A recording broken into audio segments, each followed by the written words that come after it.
Արամո լինելով Հայաստանի Հանրապետության քաղաքացի մշակութային գործիչ հետևում եք երկրում կատարվող իրադարձություններին։ Ես ինտերնետային մարդ չեմ, ոչ Facebook-ում կամ ոչ մեկ ես ուղղակի նայում եմ հեռուստատեսությամբ այն ինչ որ կա։ Գիտե ջան։ Դիմակները ասպատանային պայմաններում կարակ կատորից կարեք հետո բժշկական հակեք, այս ինչ կապիկություններ եք անում։ Իսկապես ցավալի է։ Դե ուրեմն այնքան գումար կա, որ այդ լիքը տեղերից այդ ոզերից գումարները չէ կորոնավիրուսով։ Դե ուրեմն անենց անեք 12-38 միլիոն չենք, 100 միլիոն չենք։ Կարողանայիք մեր քաղաքացիներին ապահովել այդ ամեն ինչով։ Դու գանում եք, այս դիմակը չի, քեզի սեն չի դեր, էսի բժշկական չի, էսի կարած դիմակա, ինչ որ արտադրություն են դրել, ինչ որ բաներ են անում, կարի մեքենաներ են բանարել, դիմակները պետք է բան անեն, արտադրեն, պետք է ծախեն, բայց այդ գումարը որ դրել են, այդ գումարը պետք է հետ անեն, հիմա կարող է կորոնավիրուսը երկարացնել, որտեղ այդ փողերը որ դրել են այդ գործարանի մեջ, պետք է կարողանան հանեն, որ այդ հազար բան է։ Եվ այդ ներողություն խնդրի համար սխալականը հասկացա, բայց դաշտում հրամանատարը կյանքում չի կարա սխալվի, եթե ինչ որ նույն Ղարաբաղյան շարժման մեջ, եթե հրամանատարը ասում է սենց գործողությունա ստրատեգիա, քարտեզ գոյություն ունի, զինվորական քարտեզ, որը ստրատեգիկ գծում է որտեղ է թշնամին, ասում է գիտեք ինչ, 50 հոգով ենք մաքսիմում 1-ից 2 կամ զոհա լինելու, հրամանատարն ասում, դե կարծում եմ դա Մոնթեի մոտ է, եւ տենց է եղել, ճշգրտություն է պետք։ Հիմա դու առողջապահության ոնց որ ասած հրամանատարն է, ներողություն խնդրել է բաստողները որ եղել է, ժողովուրդը ինչ մեղք ունի։ Հետո գցում եք ժողովրդի վրա, որ դիմակ չի կրում, դիմակ չի անում 10,000 դրամ դու, բայց սոցիալական վիճակը հասկացել է։ Դե այն գումարը տվեք, որ մարդ լավ, պահպանենք, հասկացա, այդ ախրեց սոցիալական վիճակի մեջ չէ այդ մարդ, որ դուք դնում դու գանում եք։ Ասում են ժողովուրդն էր մեղավոր, բայց առաջորդին ես այս կորոնավիրուսի շատ լավ հիշում դատարկ էր փողոցը։ Մեր ազգը շատ խելոք ազգ է, շատ ահավոր խելոք եւ կարգապահ, թո իզուտ բաներ չանեմ, որ ժողովուրդն ամեղավոր չի բանում։ Ոչ մի մարդ չի եղել, ես ձեռնոցներով եւ դիմակով խանութ էի գնում, դե բնականաբար պետք է ինչ-որ բան։ Ոչ մեկ չկար, ենթարկվեցին, ձեր բաստողումների պատճառով գցում եք ժողովրդի վրա, ժողովուրդը մեղավոր չի։ Դա ես մի ցանկություն ունեմ, այս համանդարական փոփոխությունները որ եղան, ինչ-որ բան են անում։ Գիտեք ինչ կուզեմ, այդ կոնվենցիան, որ ընդունեցին, այդ մի քիչ վտանգավոր բաներ կա դրա տակ, ես ուշադիր լսեցի Փաստաբանների պալատի նախագահի ելույթը, Արա Զորաբյանի, շատ մանրակրկիտ, շատ պրոֆեսիոնալ եւ շերտավորումներով բացատրեց այդ կոնվենցիայի բոլոր այդ դրույթները եւ այդ կետերը բացեց։ Կարծեմ անդրադարձել էր 6-րդ եւ 12-րդ, եթե չեմ սխալվում, կարող է թվերով սխալվեմ, այդ կետերին եւ ասես դրա ենթատեքստն է կարեւորը, ոչ թե ինչա գրած, ինչա սպառնում։ Բնականաբար ես դեմ եմ, դա չի կարող լինել։ Եվ ես կխնդրեմ չի կարող լինել, որտեղ դա խայտարակություն է լինելու։ Այդ 6-ից 12 տարեկան երեխեքին այդ սեռական այդ գրքերը կա անատոմիա, առարկա, ես անցել եմ, թող անատոմիան լինել։ Դա ուրիշ տեղ է տանում, այդ գրքերից հետագայում կարող է սրանք օրենք ընդունեն, որ երրորդ սեռի զուգարաններ հետագայում պետք է ոչ թե կին տղամարդ, երրորդ սեռ, որ երեխան 6-ից 12 տարեկան այդ գրքերը, որ չգիտեմ ինչ պետք լինի, գիրք ու գրականությունը, որ եվրոպական արժեքները ներմուծում են։ Եվրոպայում լիքը լավ արժեքներ կա, այդ ներմուծեք։ Բան են անելու, այդ երրորդ սեռի կարող է այդ բաներն եկա ու երեխան, դե երեխա չի հասկանում ինչա խմոր է։ Ես դեմ եմ եւ խեմ ասում եմ սահմանադրության հետ։ Ես ուզում եմ, որ պարոն Նիկոլ Փաշինյանը եւ կառավարության հետ համատեղ հիմա ասում եմ շատ կոնկրետ, որ օրենք ընդունեն սահմանադրությունում, որ սեռական ամուսնությունները արգելվելու է։ Ես բան չունեմ ասելու այդ մարդիկ, ովքեր սեռական կողմնորոշում չունեն, բան չունեմ, թող ապրեն, ոնց ուզում են, այդ իրանց կյանքն է, հիմա դա մարդ է, բան չեմ ասում։ Բայց օրենքի ուժով պետք է չլինի, որտեղ դա առաջինը նորից խփելու է մեր եկեղեցուն, խփելու է մեր պետականությանը, մեր գենին է կպնելու։ Ես դա ասում եմ, որ շատ կոնկրետ պետք է տենց քայլեր անել եւ լինի հայր եւ մայր եւ մենք Բիբլիայից եւ Աստված որ ստեղծեց աշխարհը եւ Ադամին եւ այն ասեց գնացեք բազմացեք։ Ինչ է բազմացեք։ Դե հիմա եթե գնանք պատմությունը ավելի հետ տանենք կեսարից սկսած հասկացանք այդ սատանան այնտես սпасել է, հիմա նա ինչեր եմ անելու, հիմա sense գայթակղություններ, sense փող էս ամենը խառնելու եմ ձեզ։ Մենք փոքր ազգ ենք։ Ցավոտ մեզ եկեղեցին է պահել, ես խեմ ասում, եկեղեցին է կրոնը լեզուն է պահել։ Եվ ես խեմ ասում, այս օրենքը որ ընդունվեց, լիքը բան անել, որտեվ կարան հետագայում եթե չընդունեցին սեռական դասիրակության համար կամ այս օրենքը որ միասեռական ամուսնություններ չլինի, հետագայում կարող է մտնեն ասեն գիտե, եթե հետագայում դա մտքեր եմ ասում, կարա լինի, եթե հիմա այս կոնվենցիան բանեն անում, հետո Ստամբուլցյանին են գազ տալու, կարա լինի, որ ասեն մենք ամուսնանում ենք եկեղեցով, դու հասկանում ես ինչ է, մենք բանակ, մեզ արուսներ են պետք, ղզողլաններ պետք չեն, բան չունեմ ասելու, ապրեք ղզողլանները, որտեղ ուզում են, սաղ աշխարհում ապրեք, եւ նաեւ եկեղեցին շատ կարեւոր է, ես իմացա, որ եկեղեցու պատմությունը միացնում են հայոց լեզվի եւ գրականության հետ։ Ես կառաջարկեմ, որ հայ եկեղեցու պատմությունը առանձին առարկա լիներ։ Եվ ի սկզբանե եւ էլի սահմանադրության, չգիտեմ ոնց է, որ օրենքով ասեմ, որ պարտադրական պետք է դպրոցում, որտեղ եկեղեցին է պահե ջանս մեզ։ Լեզուն եկեղեցին է պահե մեզ։ Մենք ինչ ենք անում, ջնջում ենք, ինչ ենք ուզում անենք, քիչ միացնենք հայոց լեզվին գրականությանը, այդ առարկան միջանկյալ անցնի, առաջինը հենց այդ հայ եկեղեցու պատմությունը պետք է իմանան։ Ես հիմա հետ եմ նայում եւ անալիզ եմ արել 15 թվի ջարդերի ժամանակ հասկանում եք հայ կանայք իրանց երեխաներին անդունդից գցել են երեխեք հետ որ կրոնափող չլինեն։ Այսինքն ինքը զոհել է իր երեխուն, իր հետ գցել է, ինչ է լինելու։ Կրոնափող են լինելու, որտեղ ասում են թուրքերը շատ թուրք ընտանիքներ օգնեցին մեզ հայերիս։ Զիբիլ ձեզ, տղամարդկանց սպանել են, բոլոր արական սեռի ներկայացուցիչներին սպանել են, իսկ կանանց ինչ են արել կրոնափող, դարձրել են հարեմ եւ այդ երեխեքը այդ աղջիկները օգվել հայ փրկված են եղել թվացյալ թուրքը տականքները փորձել են մեզ օգնել ինչ եղել մուսուլմանացվել են ինչն ապայել մեզ եկեղեցին դրա համար ասում եմ եկեղեցու պատմությունը առանձին առարկա պետք է լինի դպրոցից բա գնում են մոմ են վառում գնում են եկեղեցի արարողություններ ալնում Էդի նույն բանն է, եթե դու միացնես հայոց պատմության գրականության հետ, հա, լավա որ չեն անել, լավա մտածում են։ Այսինքն ինքը ժամանակահատվածային ա լինել։ Հիմա իրանք ասեն գիտես ինչ տոն ուզում է բացի կարդա։ Չէ։ Դա պետք է լինի։ Դա այս առարկան ես ասում եմ, պետք է հայ եկեղեցու պատմությունը պարտադիր է։ Ինչ առարկաներ ուզում եք փոխեք։ Երկրաչափություն ուզում եք անեք մաթեմատիկան, ֆիզիկան, քիմիա, չգիտեմ ինչա։ Հայ եկեղեցի որտեղ դա է մեր ուժը, մեր գենը, եկեղեցին է, եւ ես ուրիշ բան ասում, ես պատիեմայի ժամանակ նա հաղորդում նայեցի, դուք գիտեք չէ, եկեղեցու զանգերը ինչքան են օգնում, պատիեմայի ես իրողություն վիրուսների բանով, եկեղեցու զանգերը մաքրում են, առաստված եթե դու աղոթեցիր, առաստված աղոթում ես, գնում ես, ասում ես, Տեր Աստված ներիր ինձ խնդրում եմ իմ մեղքերի սխալականը, ամեն ինչ ոչ մի վիրուս, ես եթե հավատով ես մոտիկ անում, դրա համար այդ հավատը որ կա, որը մեզ պահում է լեզուն, հոգևորը, մշակույթի հետո գալիս ենք, դա առաջնային առարկա պետք է լինի, առաջնային հայ եկեղեցու պատմությունը, առաջնային ես ցանկություն ունեմ, որ իրան չառանձնացնեն հայ գրականության հայոց լեզվի հետ, պարտադիր պետք է լինի հայոց լեզուն գրականությունը, էլի պարտադիր եւ եկեղեցու կրկնում եմ, եկեղեցու պատմությունը բացառապես պետք է պարտադիր լինի։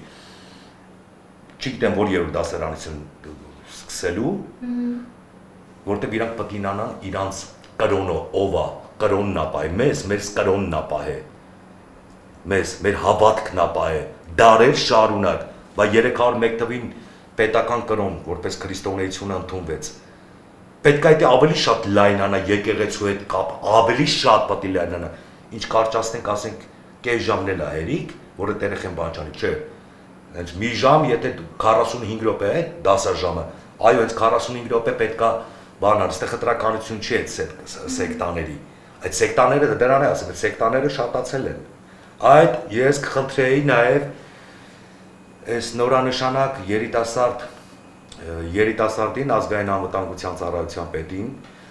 ես կհորդորեի եւ կխնդրեի մի հատ լուրջ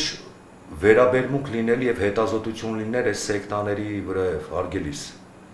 դուք ազգային անվտանգության ծառայության պետն եք ավելի լավ ազգային անվտանգության ծառայության պետը զբաղվի այս ստրատեգիայով որ այս սեկտաները հասկանան ոնց են մոլորեցնում մարդկանց եւ ավելի մոլորությունների մեջ են գցում մի հատ դրանց պոչերը բռնեք մաքրեք որտեվ մենք քրիստոնյա առաքելական եկեղեցու հետևորդներ են չգնան բենզակալոնկեքում ՀԴՄ-ներ ստուգեն այսի ստրատեգիա որը շատ կարեւոր է որտեվ տարբեր սեկտաներ կան որ երիտասարդները մտնում են եւ իրանց այդ սեկտայի այդ կոչեցյալ կանոնակարգից ասում բանակ չի կարա գնա ես ինչ գիտեմ ինչ որ փախուստների են դիմում ինչ մեզ այրուցներ են պետք մեզ սեկտայավոր հիվանդներ պետք չի խնդրում եմ այդ ազգային անվտանգության ծառայության պետը թող լուրջ մի հատ հետազոտություններ անի դուք լավ գիտեք քաղաքում ինչքան կա եւ դա հիմա չեք է շուտ եկել է մատ դրանց քոքը տվեք թող դուրս գա եւ մենք մնանք մեր առաքելական եկեղեցու հետ մեր հավատքի մեր կրոն հետ ու առաջ գնանք ու աշխարհին ցույց տանք որ լավ Արամո օրերս մտավորականները ֆլեշմոբ են իրականացնում գույքահարկի թանկացման հետ կապված։ Ձեր տեսակետն ինչպիսին է այդ կապակցությամբ։ Գիտես ինչ ես չեմ ուզում բնիկ Երևանցի պետական պաշտոնյաները շատ նենց ցինիկաբար է բնիկ Երևանցի բնիկ բառը ինչ որ sense ցինիկաբար է բառարել ես պետք է առաջինը հաշվի առնել բնակիչների սոցիալական վիճակը հիմա իրանք ասում են գիտեք ինչ 4-5 տարվա մեջ է բարձրալու ոչ Պետք է հասկանան սոցիալական վիճակը ինչքան է ինքը վճար ունի։ Երկրորդը, եթե պապենական ժառանգություն եմ ստացել տունը, որտեղ ապրում է մայրս, հենց Երևանի սրտում է, ոչ թե առաջի գծում է, հենց Կարմիր կետում է։ Եվ հայրս այդտեղ ծնվել եւ ես եմ ծնվել, հիմա ինչ։ Ես որ մի падգամավորից ինչ որ ասեցին, մի հատ ելույթ ունեցի, եթե չեն կարողանում ապրել հարկերը գույքահարկը վճարել թող վաճառեն եւ գնան ավելի համեստ ինչ-որ կյանքով ապրեն հարգելի падգամավոր ես չգիտեմ դուք ով եք խնդրում եմ իմ անձնական տիրույթ չմտնեք իմ խոհանոց ես ոչ թե արգելում եմ դուք չեք կարող մտնել այդ ասում եմ որ մի քիչ մտածեք էլի չեք կարող մտնել ու ոչ մեկ իրանք չունի ես վաճառել թե չեմ վաճառել այդ գույքարկը եւ ասեցի սոցիալական խնդիրն է ստեղ կապված ինչքան է մարդ վճար ունենք եթե մայրը ստանում է 45000 դրամ թոշակ օրինակի համար 45000 դրամ է հիմա թոշակը եթե գույքարկը 8 անգամ բարձրանում է օրինակ եմ բերում լավ ասում ես մուծում եմ հա այդ գույքարկը գալիս է գույքարկը այդ Կարմիր տոչկայում կանգնում է 100, չգիտեմ ինչքան, 8 անգամ բարձրանում է, 80000 է կանգնում։ Կամ 70000 է կանգնում տարեկան։ Դուք ինչ ուզում եք ասեք, որ մայրս 1.5 տարի պետք է հաց չուտի։ Ինչ անի մայրս։ Ուրեմն թոշակները բարձրացրեք, սարքեք 300-350 հազար։ Չգիտեմ ոնց է կանում։ Նոր պահանջեք այս գույքարկը եւ հետո ես երեք իմացա որ Ամերիկայի Միացյալ Նահանգներում այդ որ ուզում են իրանք այդ գույքարկերի բանով եթե հետազոտություններ են արել հետաքրքրվել են եթե 70-80-ականներին կարծում եմ ինձ տենց ինֆորմացիա տվեցին ես էլ մատ կփորձեմ ճշտել բայց հավաստի ասացին որ հավաստի աղբյուրներ են եւ ճշգրտություն կա եթե 70-80 թվականներին ստացել է տուն ինքը այդ գույքարկն է մուծում այդ ժամանակահատվածի գույքարկով ես բան չունեմ ասելու եթե հիմա կառուցում են նոր շենք նորակառույց շենքեր են կառուցում էլիտար իրանք հիմա ինչ-որ շինարարություն թող մուծեն են գույքարկի բանով որը կա եթե հարգելիս ես գնում եմ եւ ամենաթանկ թաղամասում տուն եմ առնում հիմա վճար ունակ եմ տամ $500,000 տուն առնեմ էտա շուկայական գին ասում է էտա դե գույքարկն է բնականաբար ես վճարելու եմ չէ այդ գումարը ես որ տալիս եմ 500,000 Հո հիմար չեմ ասում ես 500,000 տալիս եմ, բայց գիտեք ինչ, վայ կներեք, ես գույքահարկ չեմ կարող։ Չէ, ուրեմն ես իմ հաշվարկը իմ բիզնեսով գիտեմ, որ ես տարեկան մուծելու եմ 600,000 կամ չգիտեմ 1,200,000 տարեկան, ուրեմն ես գնում եմ այդքանը, որտեղ գիտեմ։ Ես այս համարում եմ որ շատ սխալ է, բայց արդեն օրենք ընդունել են։ Ու ոչ մի բնիկ հետո այդ պատմությունն է։ Դա պատմությունն է, որը կապված է մարդկանց հետ, այս էմոցիաներ չեմ ասում։ Եվ տարիներ շարունակ այդ շենքերը, սրանց թվում է, որ այդ կենտրոնում այդ փոքր կենտրոնում, սա մեծահարուստ միլիարդատեր են ապրում։ Կարան տենց ինչ-որ գույքարկի միջոցով փողեր բանանեն, վեկալեն։ Ոչ, լիքը արվեստագետ եւ համեստ մարդիկ են ապրում։ Իրանց համեստ այն թոշակից, որը հիմա դուք տալիս եք։ Այդ 45000 հիմա ինչ-որ բաներ կասում, չէ, մտածեք սոցիալական վիճակի մասին։ Ի սոցիալական վիճակի մասին, այս թեմային անդրադառնամ, հետո կլսեմ դուք։ Ինչի՞ց է գալի։ Կարող եք ասել որտեղից է։ Գյուղատնտեսությունից, գյուղից։ Առաջինը պետք է գյուղացուն նայել, որ այս գույքարկը բարձրանա, որ բարձրացնում եք։ Առաջինը պետք է գյուղացուն նայել։ Գյուղացու այդ հարկերը պետք է 0.1% լինի։ Խեղճ գյուղացին այս վարկը փակում է, այն վարկը տամատում, այն վարկից փակում է, այն վարկը։ Ջուրը գնում է Արաքս, ջրի։ Արա ջրի փողը զրոյացրեք, այդ գյուղացուց դու ես սնվում, բանվորն էլ ես սնվում, ուսուցիչն էլ ես սնվում, ակադեմիկն էլ ես սնվում, արտիստն էլ է, վարչապետն էլ է սնվում, այդ կառավարության այդ անդամները պարլամենտում, որ դուք էլ չես սնվում, ով է բերում, գյուղացին, հարկերը իջացրեք, պայմաններ ստեղծեք, որ գյուղացին կարողանա իր գործնեությունը անի, իջացրեք հարկերը, իջացրեք, վարկերից է հանեք, այդ 2 ամսվա վարկերը հանեք, դու չասեք 22000 կամ 33000 տնտեսվարող ագյու, արա հանեք, դրանով պետքա զարգացնել, դա մշակույթ է, պետքա զարգացնել, ոչ թե հարկը դնես, վարկը դնես, ասես գնա արա,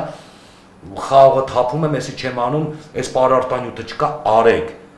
որտեղ մեծ պետություն չենք, 130 միլիոն, որ ասենք, դե հասկանում ես, այս մեր տնտեսությունը լեն այ քանի միլիոնը ոնց կարանք անենք, ինչ է ուզում, էլի մուծեն, չեմ ասում ձրի, բայց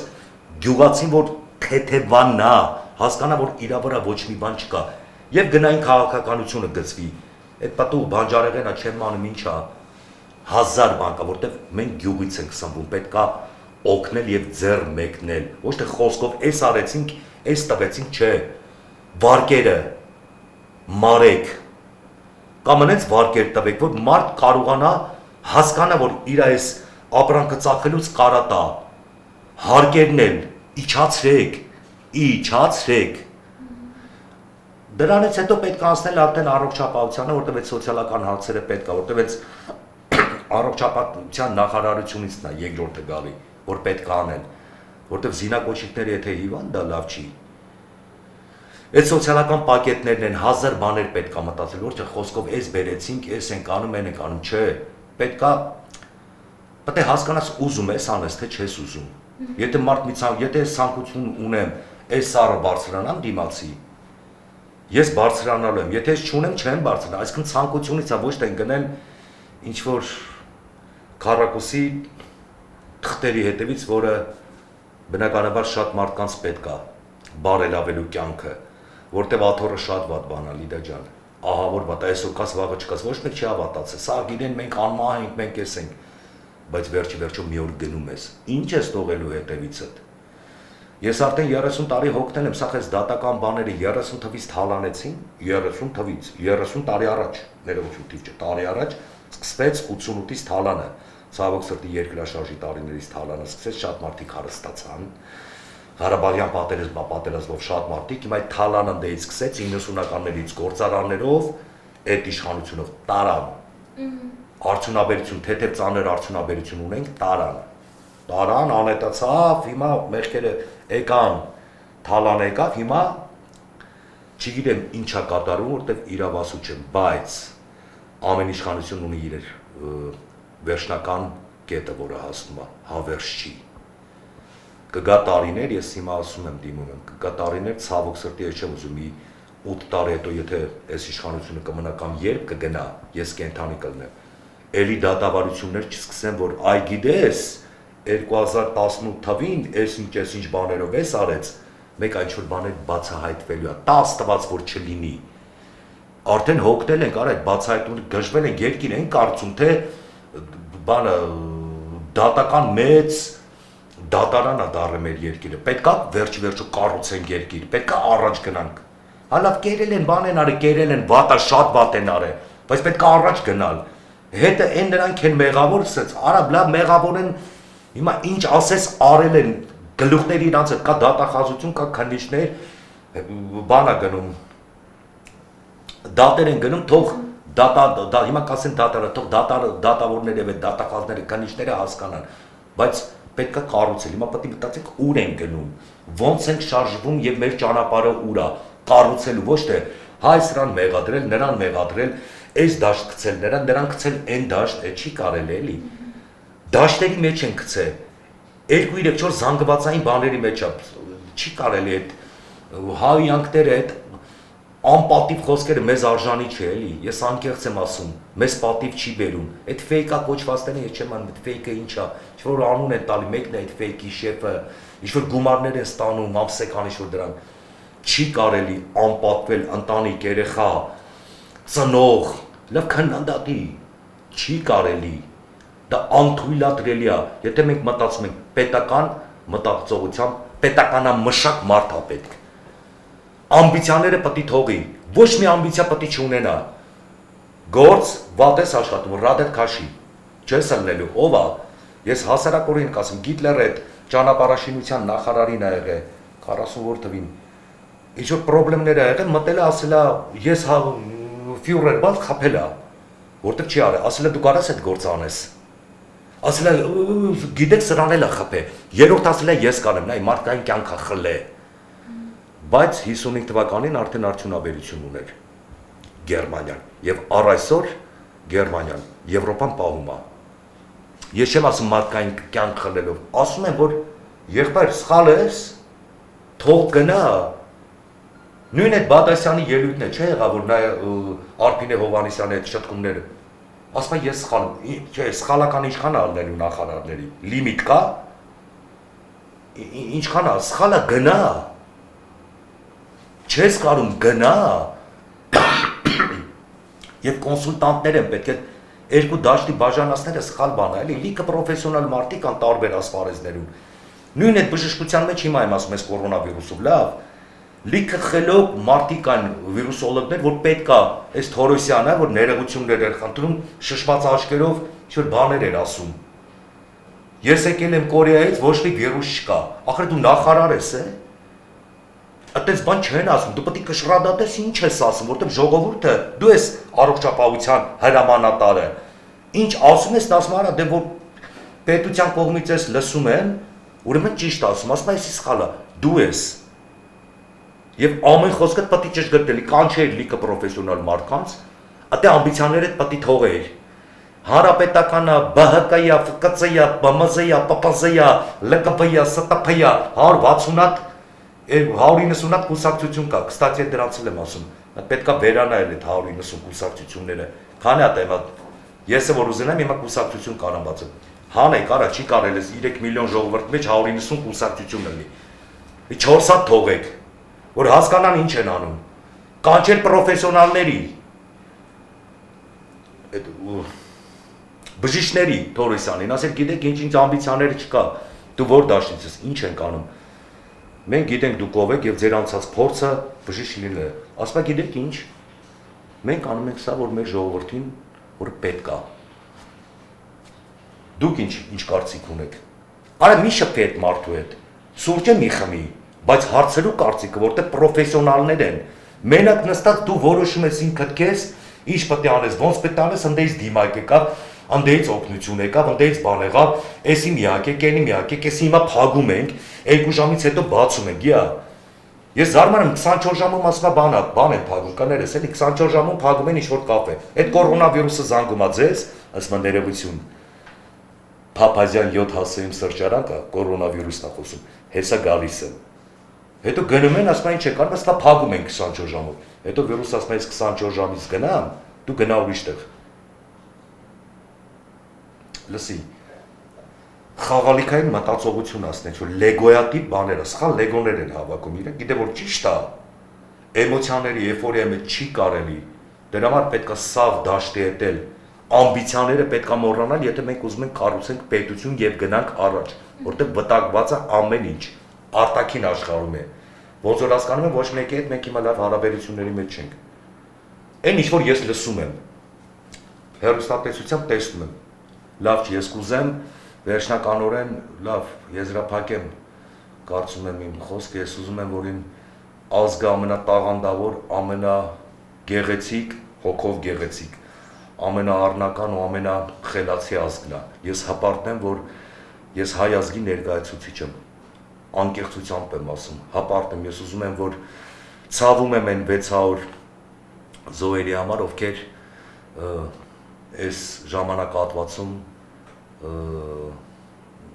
գնացին